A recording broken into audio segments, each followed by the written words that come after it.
are listening to Reinvented, and I am your host, Jen Eckhart. I am so excited to bring on my next guest. I get chills just thinking about it because this show was created for people just like him. Eric LeGrand is a former Rutgers University defensive tackle who was left paralyzed from the neck down after colliding with an Army football player during a fourth quarter play at MetLife Stadium on October 16, 2010. But if you think getting paralyzed stopped this man, think again. Since his life-altering injury, Eric has shown the world that obstacles can be transformed into opportunities that can quite literally change the world. Eric chose to reinvent himself as an entrepreneur, a motivational speaker, a sports analyst for ESPN, a philanthropist, and an author. Eric, my friend, it is an honor having you on Reinvented. Well, thank you so much for having me, Jen, and that great introduction. I appreciate it. You can hire me as your publicist after this, but seriously, Eric, your story does give me chills. And, I've known about you and your story for quite a while, but after hearing specific details about your life and everything that you're doing from our mutual pal, Jimmy Chang, I was like, geez, okay, this guy really knows what it means to rebuild a life. After fracturing your C3 and C4 vertebrae that left you paralyzed from the neck down, if it's okay with you, I want to play a quick couple sound bites of you speaking from a video on YouTube that ESPN put together that is just so powerful. Absolutely. Okay, here we go.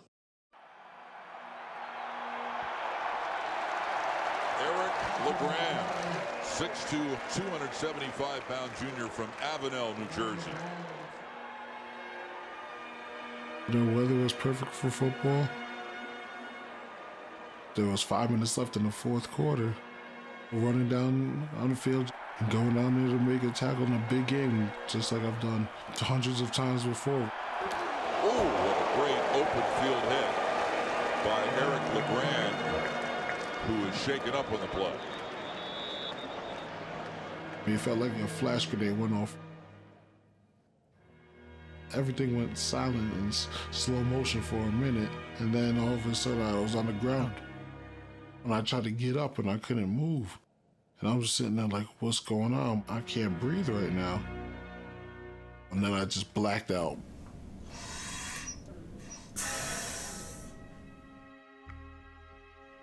And they explained the whole thing. You fractured your C3, C4 vertebrae, and you were paralyzed. So I'll never be able to come off the ventilator, never be able to eat solid foods, never be able to walk again. They told me I'll never be able to live a normal life. And here you are in all your glory, living a great life. I mean, Eric, you really have defied the odds. As positive as you are, and as amazed as everyone is by your sheer willpower, when you were laying there on that football field, not being able to move, not knowing what the future held for you, just what was going through your head? Take us through that moment. It's a scary moment because your whole life you were training to go to the NFL. And, you started playing football when I was 5 years old. To then, that moment when you're 20, you're laying on the field. And it's like flash grenade goes off. And it's like, what just happened? Am I okay? Can I get up? Then you can't breathe. And your coach is telling you to pray. You think your life is over. Just so many emotions that went through my head in those 7 minutes that I was laying on that turf before they carted me off. It was just a whirlwind. It goes to show you how your life can just get flipped and turned upside down in a drop of a dime. And that's literally what it was. 1 second, I'm running full speed down the field. The next second, I'm laying there stiff as a board. It's pretty crazy to think about.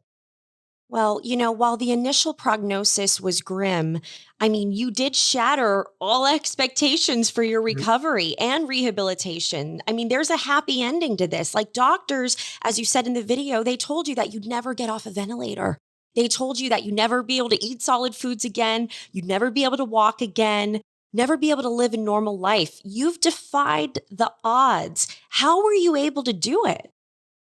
Obviously, one, through my faith, I was, praying as much as possible back then. And still do. But my sheer determination and work ethic, and I say being an athlete, having an athlete's mentality, but that definitely helped because I remember saying, they told me I want to do this. They told me I want to do that. But I'm like, you know what? I'm going to defeat the odds. I'm going to get better. I'm going to control what I can control. I'm going to do my therapy sessions, work hard, stay consistent, and everything else I leave in God's hands. And 5 weeks later, I was able to come off the ventilator, started breathing on my own. Like I heard on October 16th, at that Thanksgiving, I was able to eat a full solid meal with my family, no tubes coming out of me. Then I started Incredible. moving around a little bit more. So I'm like, if I'm doing this, and that, after they told me I would never do it again, the sky's the limit. The sky is the limit. Eric, you and I are one and the same because I love doing things that people say I can't. It's like ammunition for me. When someone tells me I can't do it, that's when I go and I do it. I take it as a challenge. And I obviously see that same quality in you. And I'm just so amazed by you because where others see despair, you see hope. That's a very rare quality for a person to have. And I saw in an interview, just in doing some research on you, where you said, and this is a direct quote, I could count on two hands how many times I've cried in the aftermath of my injury. And that's not a lot at all. Eric, I cry like every day. And I do want to know, like, how do you do it? How do you manage to stay so overwhelmingly positive? Like, what is your secret to all of it? Well, I've always been like this even before my injury. I've always looked to the good of things and being that happy-go-lucky guy. I was always the life of the party. Like when I enter the room, I'm here to have a good time and we're going to laugh and joke around. It was never always putting people down, things like that. I never liked controversy and negativity. So when I got injured, I was 20 years old. I'm like, God willing, I live for many more years. I don't want to be miserable and upset and, just all out of it. So I said, you know what? I'm still going to be me. And Right. then the support comes on. You have all these people believing in you, wishing you well. Kind of rolled into like a responsibility. Right. This is who I am. How can I give up on all these people that are looking up to me and I'm motivating them? This is my purpose. I'm here for them. So that's how I kind of stay upbeat. Then you also see a lot of other situations where people are in less fortunate situations than I am after their injury and don't have the same resources or the platform that I have. And I'm sitting here like, well, damn, what do I have to complain about? Look what that person Right. is going through. So, Right. yeah, it puts a lot of things into perspective. Absolutely. I mean, life is so short, it's so precious, and you really know how to make the most out of an otherwise impossible situation. You received the Jimmy V Perseverance Award at the ESPYs in 2012. Even though that was back in 2012, I have to say, congratulations. That's a huge, huge deal, Eric. You wheeled yourself out onto that stage to a standing ovation. Now, for my viewers and listeners who don't know, the Jimmy V Award is given to somebody in sports who has overcome significant obstacles through perseverance and determination. It is named for Jim Valvano, the North Carolina State coach who gave an emotional acceptance speech at the 1993 ESPYs that included his famous words, "Don't give up. Don't ever give up."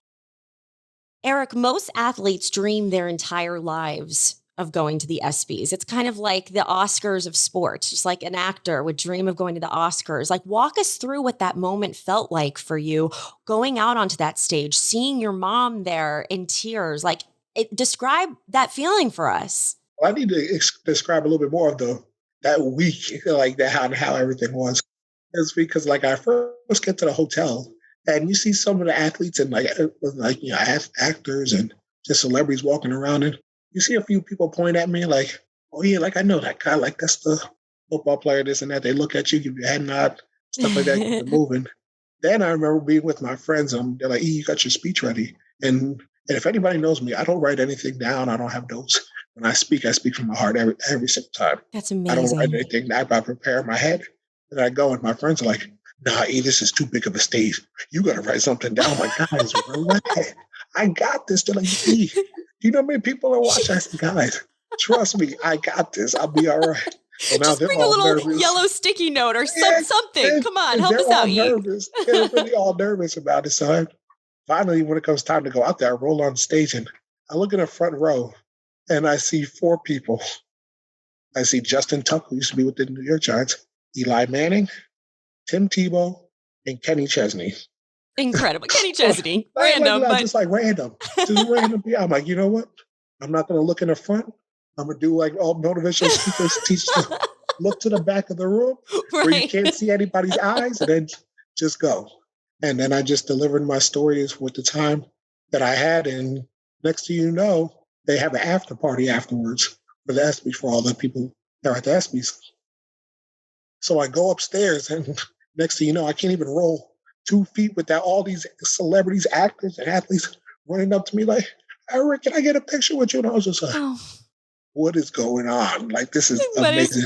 Right. What has my life become? The Gronk brothers running around trying to do shots with me.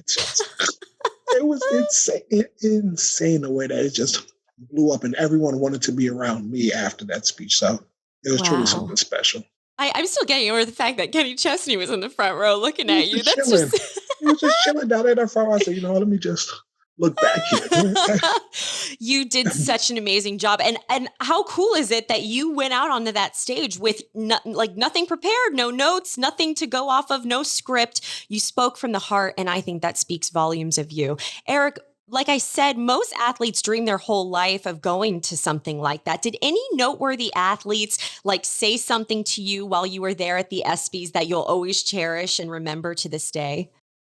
Oh man, now you really put me, because the amount of conversations that I had there that weekend, and especially afterwards, was especially Tim Tebow, one of the most genuine people I think ever. He's always told me how he was praying for me if I ever need anything.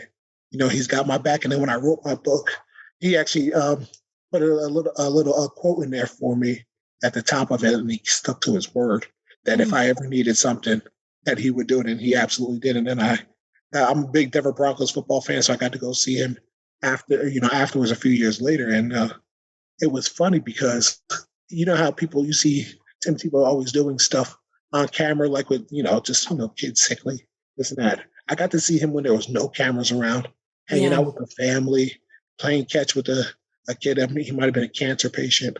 And I was just like, wow, that's really genuine, know who he is. And then he came and spent some time with me. So stuff like that makes you remember, you know what? There are genuine people out there, and, they're there to help you and guide you, and they stick to their word, which is very cool. I'm glad you mentioned Tim Tebow, because my alma mater is the University of Florida. Florida. I'm a Gator gal. I bleed orange and blue. You said there's genuine people in the world. And let me tell you, they all reside in Gainesville, Florida, at the University of Florida. I think we got some up 95 here at Rutgers University as well. Of course.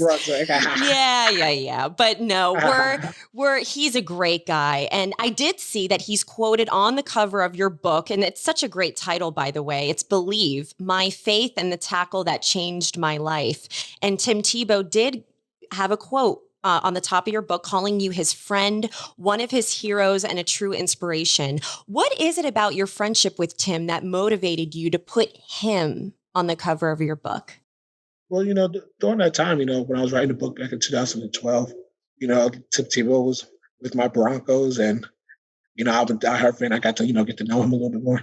Give him one of my wristbands that said "Chop the Moment," and just developed a friendship, and then seen him at the ESPYs, and I just said, you know who Tim Tebow is and what he stands for.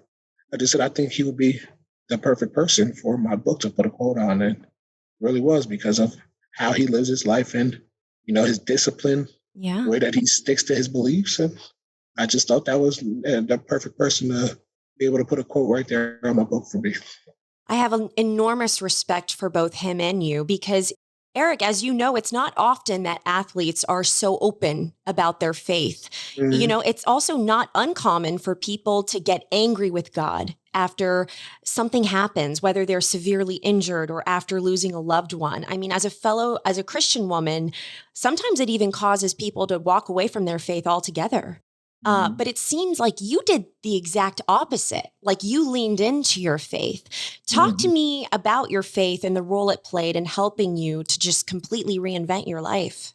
Jen, when you're laying on a bed with neck brace, tubes coming out of you every which way, monitors and sounds going off, there's really nothing else you can do but God help me. And my aunt, big devoted Christian, and my uncle, reading the Bible verses to me and whatnot, Psalms 23, and just being able to just hear those words and those messages, it uplifted me. And then the amount of prayers that were coming in, people telling me all the time, and the churches, people sending me pictures of people praying at the churches when I first got here. I'm like, you know what? God does have his hand on me, and I will get through this. And I don't know what it was, but it just made me feel like just a sense of comfortability when I was just laying in that bed. You're like, you know what?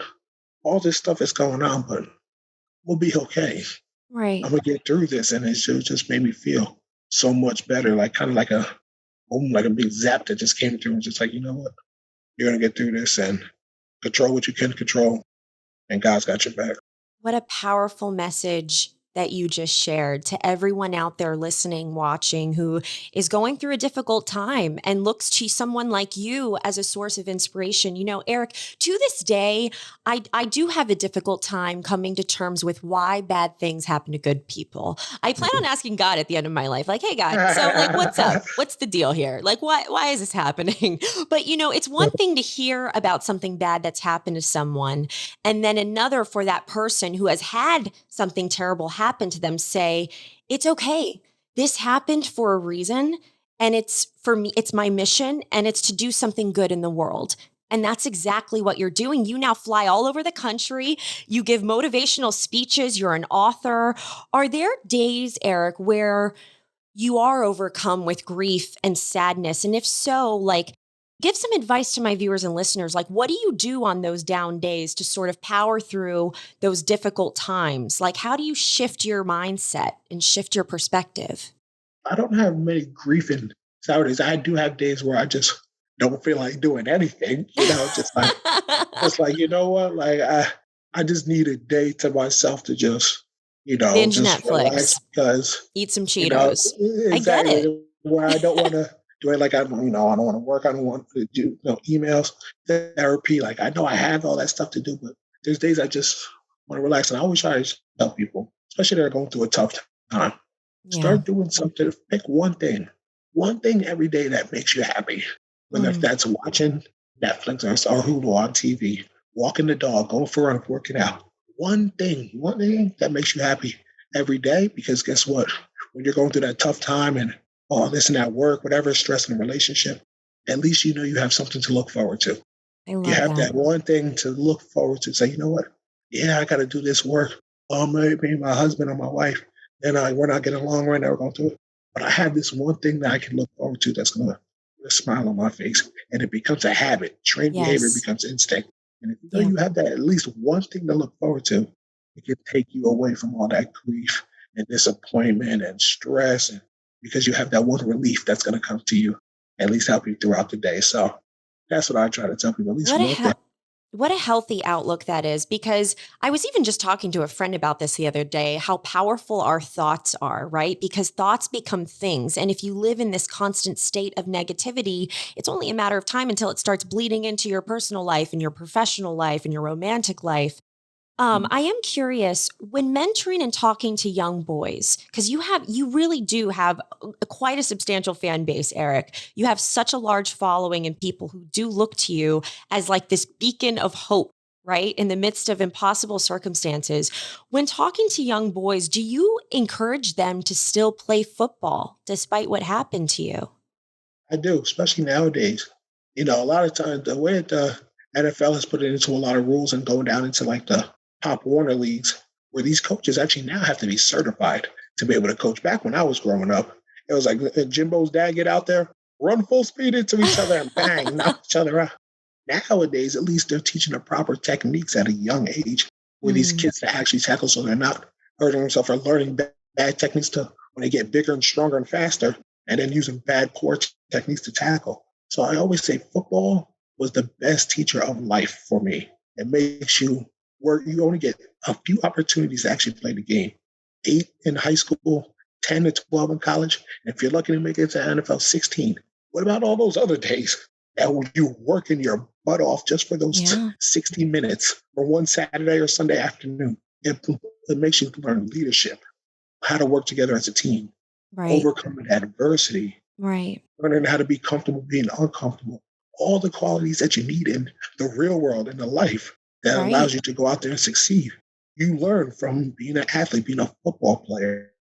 And that's how you actually, when you get done playing football, so, okay, now, this is what I know, this is what I learned. I'm going to use all these characteristics that I learned from playing football or whatever sport it is and put it into my job, put it into my relationship with my family. And it's just going to make me a better person. So I always encourage young boys, if you want to play, give it your all. Don't go out there and think it's a joke, because you will get hurt. Right. Respect the game. Respect the game and watch what the game will teach you. How incredible that you still, even after what happened to you, that you still encourage them to respect the game, and that if they love it, go and do it. Eric, the Tampa Bay Buccaneers signed you to a symbolic contract. The Bucs' first-year coach, Greg Schiano, who left Rutgers for Tampa Bay, and then I think he kind of did like a 180 and went back to Rutgers, but he's there now. But he awarded you with this symbolic contract, which is just so damn cool, by the way. Like, so freaking cool. I'm curious, you are New Jersey based. Do you support the Tampa Bay Buccaneers? Like, I know that they had you come to address players at the team's training complex at one point, but like, are there any roles or responsibilities to fulfill as part of a symbolic contract? Oh, man, I don't have any roles anymore. So this was the deal. I got to sign on as the 90th man on the roster during a training camp, and be a part of the organization while coach was down there. I went down there, I think 10 times while he was there for those 2 years. Be around the team, get to meet everybody, all that good stuff, go to the games. But I did retire. I signed my retirement papers 3 months after I signed. So I had a nice little career. Signed, and then 3 months later, I retired. So is it safe to say that it's pretty cool just to be a part of the organization? I'm so thankful to obviously Coach Schiano, the Glazier family, to even think of me for being have me, have my dream come true, even though I never played it down in the NFL. I was a part of an NFL organization.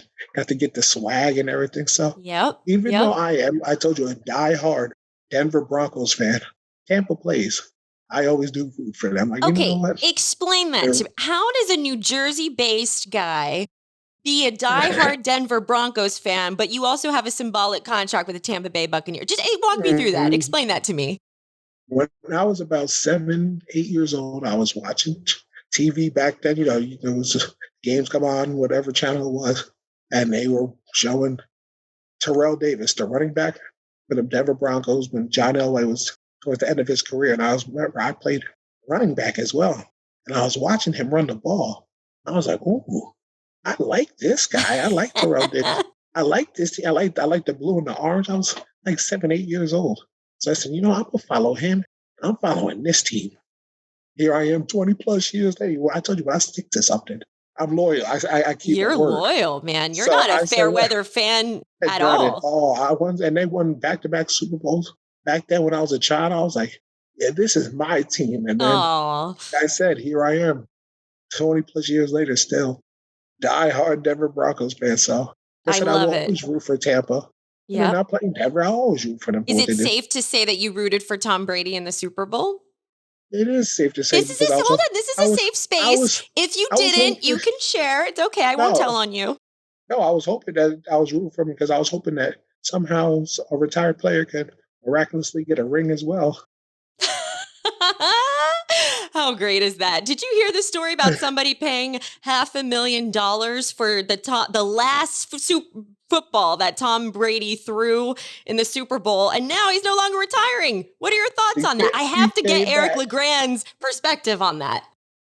It was his last touchdown throw. And I remember it was funny because it just happened like last week. Yeah, I don't think the guy who purchased the football is laughing right now. and he came back, and now he just paid $500,000 for it, and now it's like, oh my God, he's about to probably come back and throw another 40 more. So this is worthless now. And then the best part about it was Jalen Ramsey was the guy for the quarterback from the Rams who got the touchdown thrown on him against Mike Evans, and he tweeted out, "I'm glad you're coming back, Tom. So I'm not the last person who got beat by you when you threw that touchdown." So that highlight can go away now. That is great. That's awesome. I guess there's a funny story attached to the ball now to say, hey, man, this was like when he decided to retire and then unretire. But I feel like that could only be funny for so long. Like the guy's got to be upset about losing $500,000. Yeah, I'm hoping that it's one of those guys that to him probably that might not be, too much money. Because if you shell out $500,000 for a football, I mean, you got money to spend. More power to you, you got serious dough to spend. Well, Exactly. I'm glad to hear you are a I guess it's safe to say you're a Tom Brady fan. We're cool. We had a lot of battles between New England and Denver, especially with Peyton Manning was there. But we did. Oh, this is a safe space. I will proudly say I am not a New England Patriots fan. I'm from Miami, Florida, born and raised. I'm like a Dolphins girl, except like the Dolphins haven't been that great. So I just I actually am a Denver Broncos fan. My brother, James, is an engineer. He's he's actually based out of Denver, Colorado, and he lives not far from the training facility where the Broncos train. So Eric, my man, if you're ever in the Denver area, we should go over and watch them practice. They could probably use a pep talk from you, I think. I will take you up on that, Jen. And yes, though, it's so crazy about how my love-hate for New England, because obviously with Denver and them always battling against each other in the AFC, I don't like it. But guess what? Bill Belichick drafts all of Rutgers people. We all end up in New England somehow. And I feel like if I never got hurt, I somehow would have been in New England. Because at one point, when Coach Hannon was in Tampa and Bill Belichick was obviously up in New England, they did a joint practice. And there was 16 guys on the roster between both teams from Rutgers. So I'm just like, you know what? I like that, but at the same time, don't beat us. But damn, I like that. That's so great. Eric, we're all about reinvention here on the Reinvented with Jen Eckhart podcast. You are a football player turned motivational speaker turned author, philanthropist. But I have to tell my viewers and listeners, you're also an established entrepreneur, which I'm going to get to in a second. But your philanthropic organization, Team LeGrand, has raised well over $2 million for the Reeve Foundation. You were also recognized by Sports Illustrated with its 2011 Best Moment Award. You were also inducted into the WWE Hall of Fame in 2017, receiving the Warrior Award. I had Chris Jericho, like big time WWE, former WWE, current AEW superstar on this show not long ago. How does that work? How do you receive the Warrior Award for the WWE? It's so funny you actually brought up Chris Jericho because my sister used to put me in his wrestling move as a kid, the Walls of Jericho, and make me tap out when I was acting bad when I was really young. So that's funny. And I believe his mom had a spinal cord injury as well. And I remember talking to him at the Hall of Fame about that. But it was crazy how that got connected. So I did a digital show with Fox Sports called Mission Possible, where I was the host, and we would go through people's life that deal with some sort of adversity and disability and be able to share their story on the platform and have them meet someone that they would love to meet. So we did a special with this kid, Rohan, and we went up to the WWE headquarters, and he got to meet Triple H and everything, Paul. Oh, wow. And ever since then, we developed a relationship with the WWE, and they learned more about my story. Next thing you know, I'm getting a call from the WWE saying that we want to induct, we know how much of a fan you were as a kid growing up. We want to induct you into the Hall of Fame with the Warrior Award. And I was just like, that's the WWE. And then that whole weekend, I'm not going to lie to you, my goal of the weekend was to have a drink with Ric Flair. That was my goal. Did you accomplish that goal? We got there Thursday morning, Thursday evening. And we went to go drop off our bags. Before we even got to the elevator, Ric Flair saw me, dragged me over right to the bar. We had a drink before I even dropped off my suitcase. It was insane. Insane. Woo! His famous catchphrase, right? Ric Flair. Woo! It was a good night having fun with Ric Flair. That is so cool. I mean, wow. What a story. You're just filled with stories, Eric LeGrand. That's so awesome. Too many wild ones. They're all fun. Too many wild ones. Out of all these things that you've accomplished, I mean, the Warrior Award, Sports Illustrated Best Moment Award, an ESPY. I mean, like I said, you've raised over $2 million for the Reeve Foundation. You do so much. Is there any one particular thing, Eric, that you miss that you want to be able to do but can't? I guess the biggest thing I miss is honestly being in the locker room with the guys, whether that's Wow. in college or if it was in the NFL. I'll tell you what, Jen, there's nothing like being in the locker room after a hard practice or a big win. That's what I miss the most out of everything because the celebration that goes on and just the laughing, the joking The around, energy. it's Yeah. truly something special.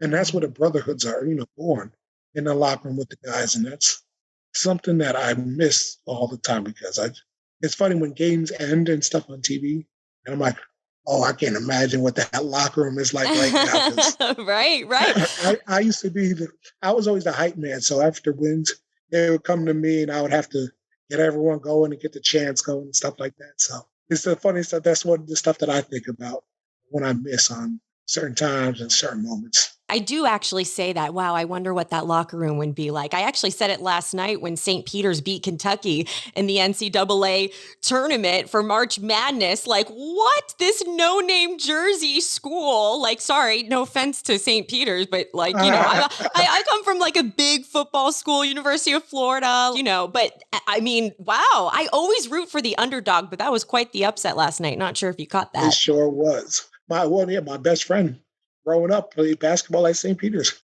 I was at Rutgers. He played basketball at St. Peter's. Oh, wow. Both on Division I scholarship. So last night in our group message, it was just on fire with about 14 Everyone's of us brackets are from our hometown. busted. Oh, gone. I always root for the underdog. It was really empowering seeing that and seeing, like, to me, that's a classic David versus Goliath story, right? Seeing the little dog come out on top victoriously.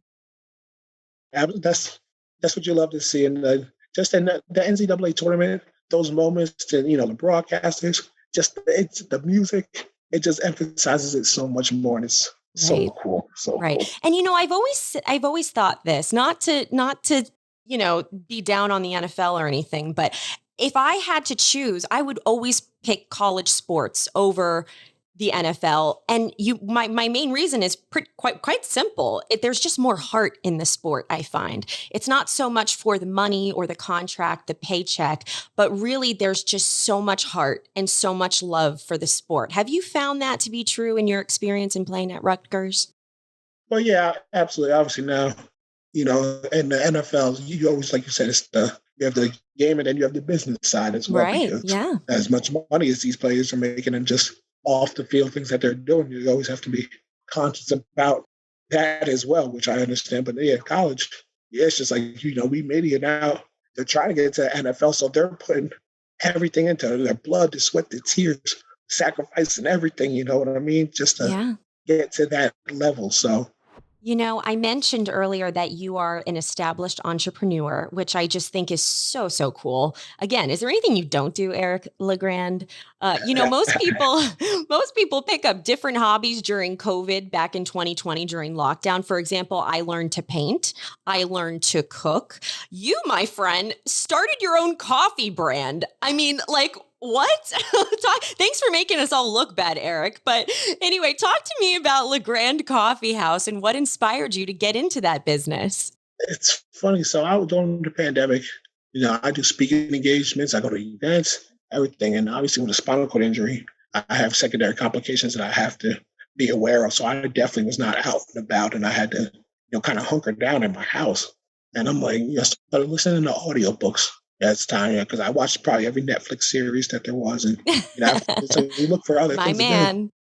So I started listening to audiobooks, and one of them really stuck out to me was Shoe Dog, Phil Knight, how he created Nike, and just to hear.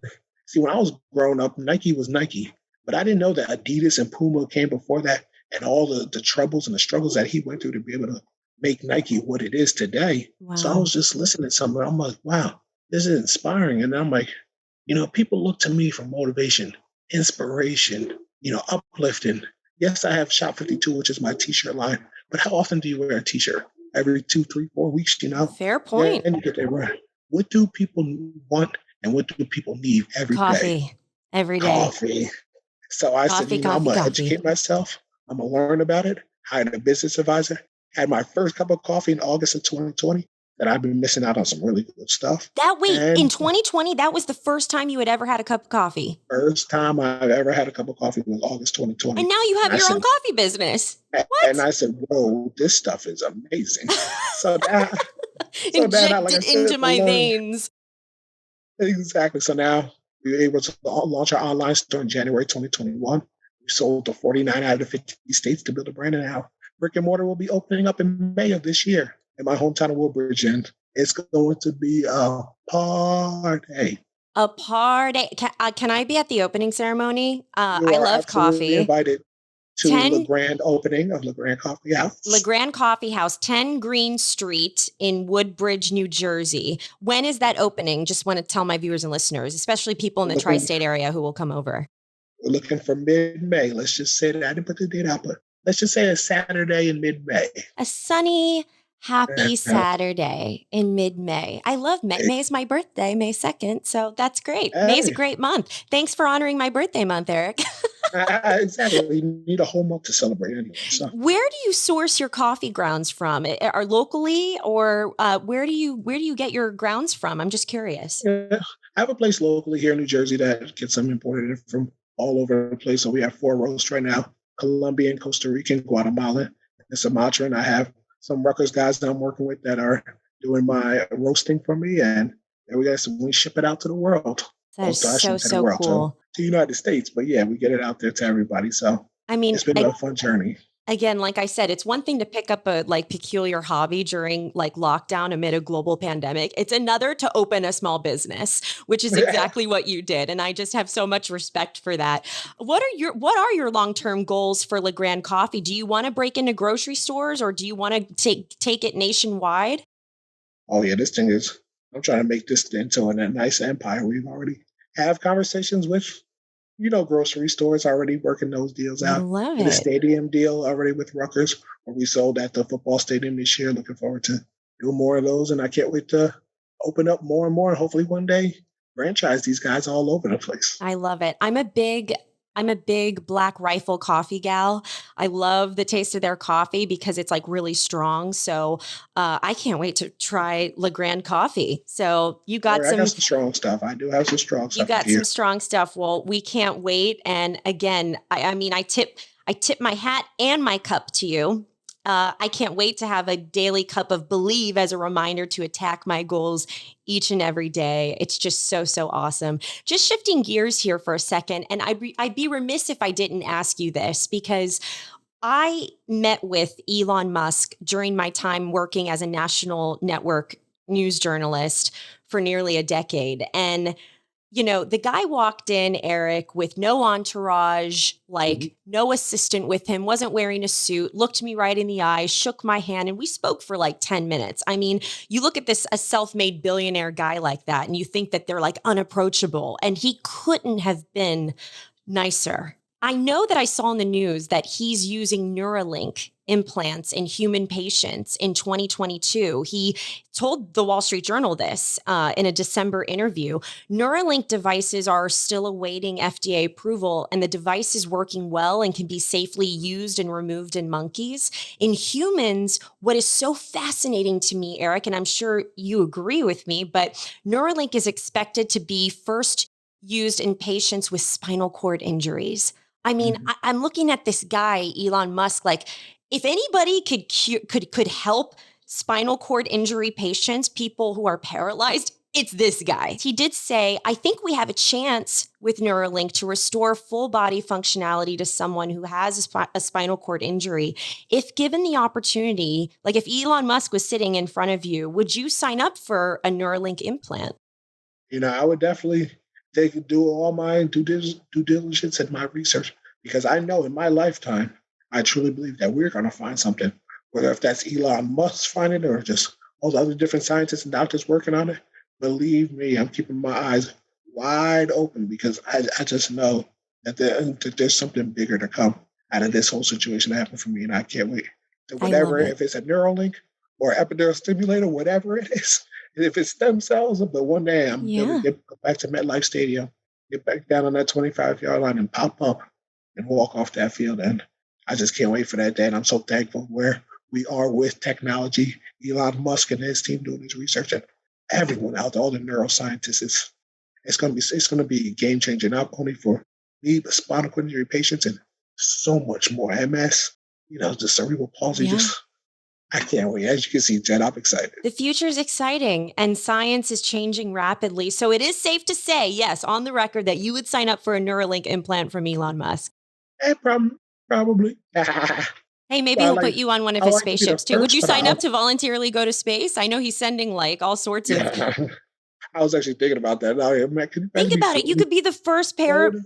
They haven't sent. Listen, you've made history, Eric LeGrand. You've shattered barriers and have shattered expectations. You've defied the odds. I'm just saying, you could be the first paralyzed football player to be in space. Do you imagine that? Just floating out there in space like, oh my God. Incredible. Well, you did say that the sky's the limit at the very start of this interview. It sure isn't. You have vowed to walk again. And I just think that's so powerful. Do you still hold on to that belief that one day you will walk again? I do. Obviously, I've gained back a lot, especially in the very beginning, between movement, my shoulders and breathing my own, eating, all that stuff. But now it's like I always try to explain to people, it's keeping my body ready for when that cure comes. You know how a regular able-bodied person goes to the gym, they work out, they keep their body strong and fit. Same with me. I'm not moving as like an able-bodied person would, but I need to keep myself strong, fit, doing my exercises. But when that cure does come, I'm healthy and strong enough to be able to do the studies and be able to be a part of them. Because if I'm all like, there's shaming health issues and this and that, I won't be able to do it. So that's what I work on, keeping my body strong and fit for when that day does come. I'll be ready. Well, you have an army of men and women behind you, supporting you, cheering you on. And again, my friend, you continue to just defy the odds, really, and just be a source of inspiration to so many people who look up to you. Thank you, Eric, for taking the time to come on Reinvented today to share a little bit about your story, your journey, all these hats you're wearing, the Warrior Award. I mean, becoming an entrepreneur, starting a whole brand amid a global pandemic. My friend, you are a force to be reckoned with, and I can't wait to see what the future holds for you. Well, Jen, I appreciate you having me on and let me be able to share my story a little bit. I just hope you and everyone else listening are just a little bit inspired to go out there and be the best they can be. Absolutely. Keep reinventing. Keep doing it. And to all my viewers and listeners, be sure to rate, review, and subscribe to this podcast. That's available wherever you listen to podcasts, Spotify, Apple, YouTube, you name it, it's there. I'm Jen Eckhart. That was Eric LeGrand. Thank you for listening.